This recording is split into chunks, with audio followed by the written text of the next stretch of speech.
Hello and welcome to my channel.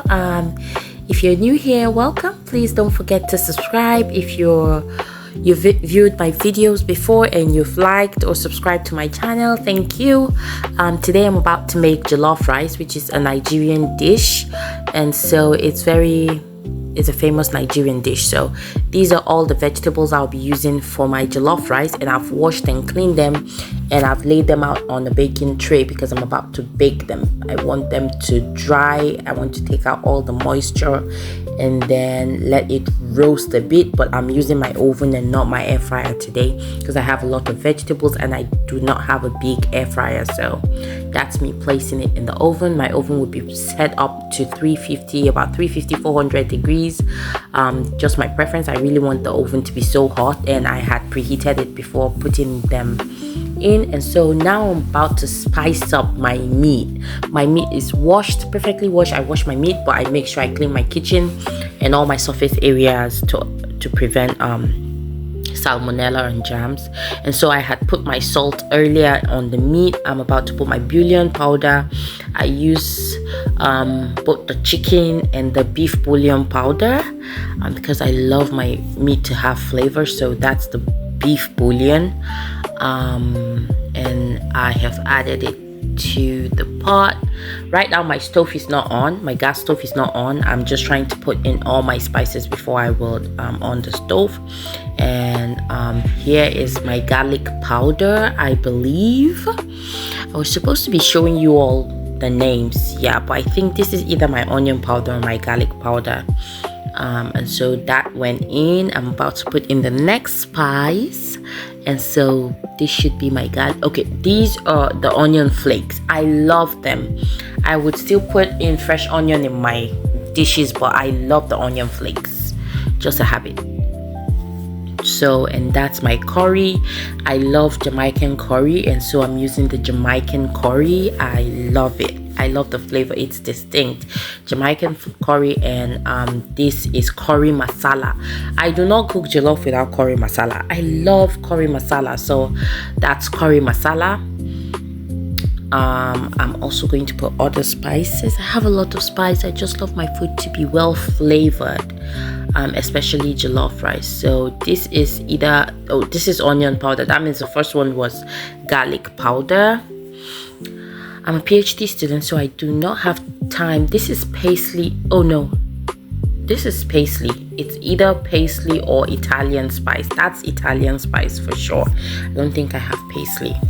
And so that's spice. That's actually cayenne pepper, and I put a little bit of cayenne pepper, cumin, nutmeg, ginger. That's ginger.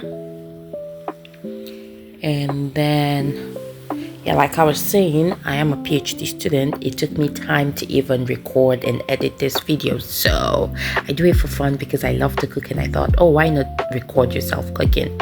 And so I am unable to include the ingredients on the description, but I'll try to do so maybe subsequently. But that's me trying to mix everything up because I don't have my gloves and I just don't want to put my hands directly or use my spoon and then return it. We're trying to avoid contamination, so I allow it steam without adding any water to my meat because I really want the ingredients to go into the meat. And so this is me trying to stir everything together because right now the meat has been steaming for a while, and I'll stir it to ensure all the ingredients go around. And after I stir, I would add a little bit of water. So because this is jollof rice and I don't want to make it, I'll not be using the chicken broth for too many things, and so I don't want to have too many that many chicken broth, which will now take away from the flavor of the meat. And so because I also want to use this meat for my peppered meat, and so that's me after putting a little bit of water, a cup of water to be precise, allowing it to cook. When it's done cooking, I'm trying to see if it's ready right now. so that I can transfer it to a bowl. Yeah, so that's me transferring it to a bowl. In another video, you would see how I prep my meat, because I do not put the meat directly into my jollof rice. No, I only use the meat stock. So right now I've cooked the meat. All I wanted was the stock. If I was not going to use the stock, I wouldn't even like boil my meat. I would just go ahead, season it, and air fry them. But because I wanted to use the meat stock, and that's why I'm cooking the beef and the chicken together. And then now I'm transferring it to a bowl so that I can prep it for the next phase. And so yeah, I just love to cook. I think cooking is one of the ways I relax from my graduate school life, my busy schedule. And so when I'm home on the weekends, I love to cook. And yeah, I'll be trying out some new things. I have been getting a little bit of some American food, and so I wanted to see if I can do like an American Nigerian fusion. But I'll try out some things before I definitely post them. I don't want to post things I'm trying out.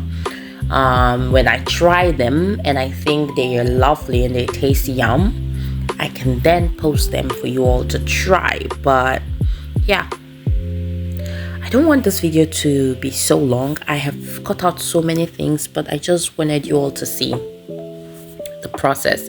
I didn't turn off the gas stove because I still wanted the meat to cook. And so right now I transferred the meat stock to a different pot. That's the meat stock. You can see it's not that much because I really cook my rice. I cook my rice almost done before I mix it into my jollof mixture. So I had parboiled the water before adding the rice. That right there is 4 cups of rice. So after adding the rice, I cover the pot and allow it to cook. By that time, my vegetables are ready, and so these I would blend until smooth. And I'm back to check on my rice. Oh my god, I hope this voiceover is interesting.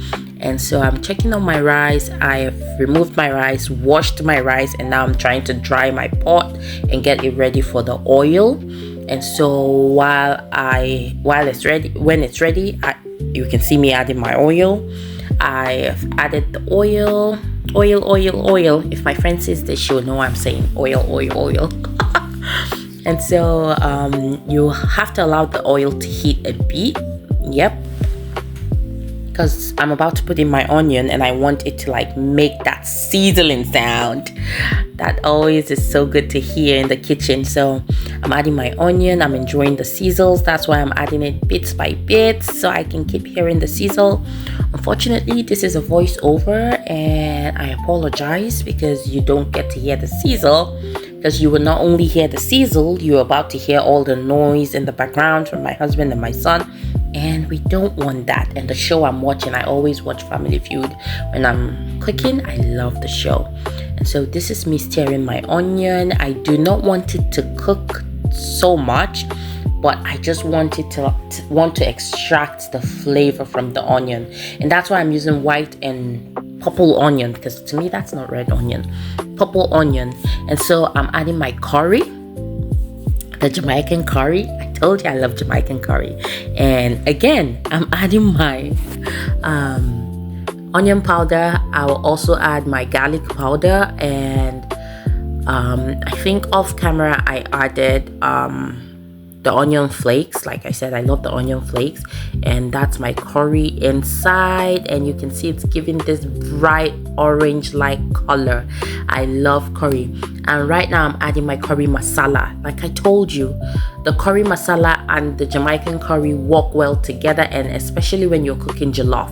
And so while that simmer, I am now trying to add my tomato paste. You can just go to the store and get any brand of tomato paste. And so I also added some salt to my onion, because whenever you're stir frying the onion in the oil and you add some seasoning cubes and salt to it, it enhances the flavor. So I did that off camera, and now I'm trying to add in my tomato paste. This you want to fry very well.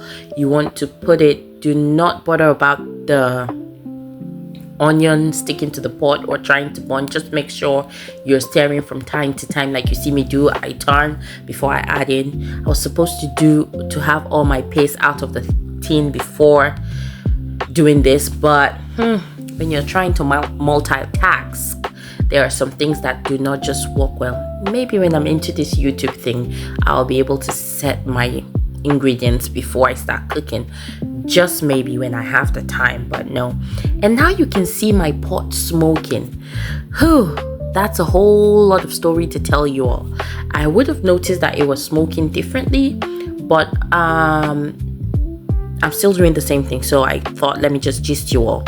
At this point was when I realized my stove was smoking very unusually, and I decided to check what was going on, and my fire alarm started to sound, and I was scared, I was confused, but I had to put on my big girl pants and try to discover what was happening. And I realized one of my the burner I was using was catching on flames, and I yelled for my husband, but he was not close by because they left when I was frying the onion and the tomato paste, and they were like, oh, it's making them choke, blah blah blah. And so this is me trying to check if I'm safe on the second burner, and so I'm safe, it's good, everything worked out well. And so we're still frying. Like I said, do not be in a hurry. I'm still checking. Do not be in a hurry to add your stock to the tomato paste or your blended tomato. Oh, you remember the roasted tomato that I blended? Do not be in a hurry. Even if you feel like this is burning, it's normal. It's tomato. Tomato always like to burn or stick, especially when it's tomato paste.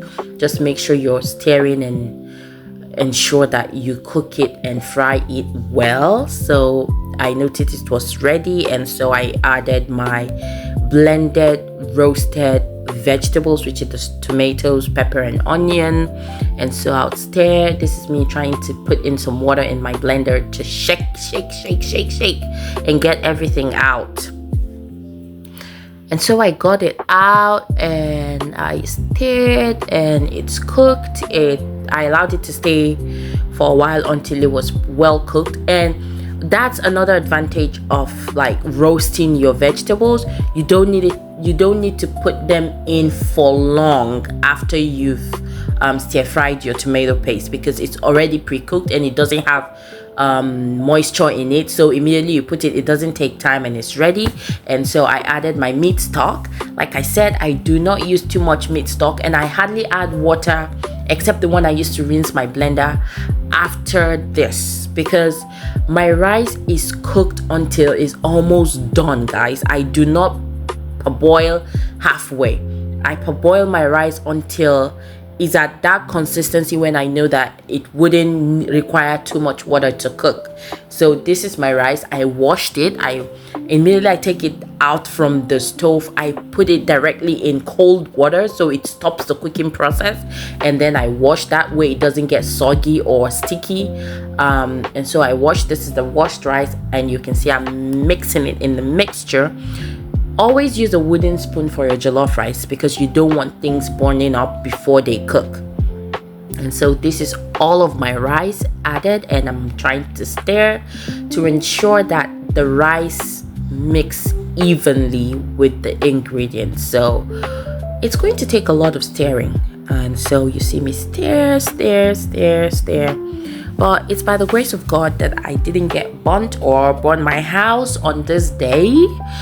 And so I was trying out this new stainless steel pot, because usually I have my what do they call it, ceramic pot, but it's non-stick and it doesn't cook jollof well. So I had to get the stainless steel pot, but obviously something went wrong. I don't know what happened, but my kitchen was almost in flames, but thank God it didn't. I realized it was just there's something I put under my, I don't know, explanation for another day.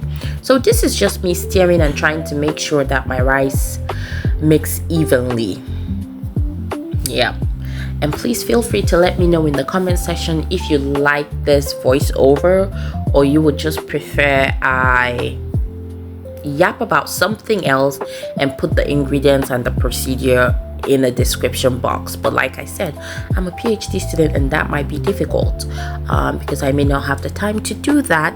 And so that is it. After stirring and mixing evenly, I covered the pot, allowed the rice to cook, and then I came back after like 10 to 15 minutes to add my onion.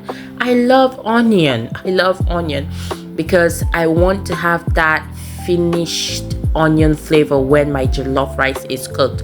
And so I cover again, allow it to cook for about 10 minutes, and then I'm back. I'm trying to stir in to ensure that the onion is evenly distributed, because some people in my family do not like onion, so I'm trying to make sure the onion is evenly distributed, and I'm also still mixing to ensure that everything is well mixed.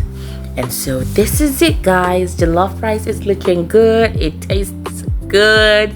At this point, I'm about to add butter. So after you stir and you're sure that your rice is almost done, like 10 to 5 minutes ready to go out of the stove, you get your butter and you add your butter, and that's what I'm about to do. I'm about to get my butter and add my butter. So for this, I added this unsalted butter because my spice and ingredients, my seasoning was already good. Everything tasted good, so I used my unsalted butter.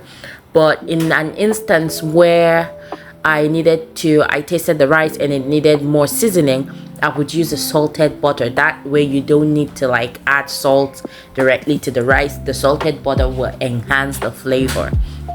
But today I'm using unsalted butter because all the seasoning are good. It tastes so good. I don't need to add anything extra. And you can see me lowering my stove, so it just cooks evenly. And so this is it, guys. It's ready. I'm trying to stir to get the butter to evenly distribute, and so my butter is going in. Right now you don't have to cook it any longer.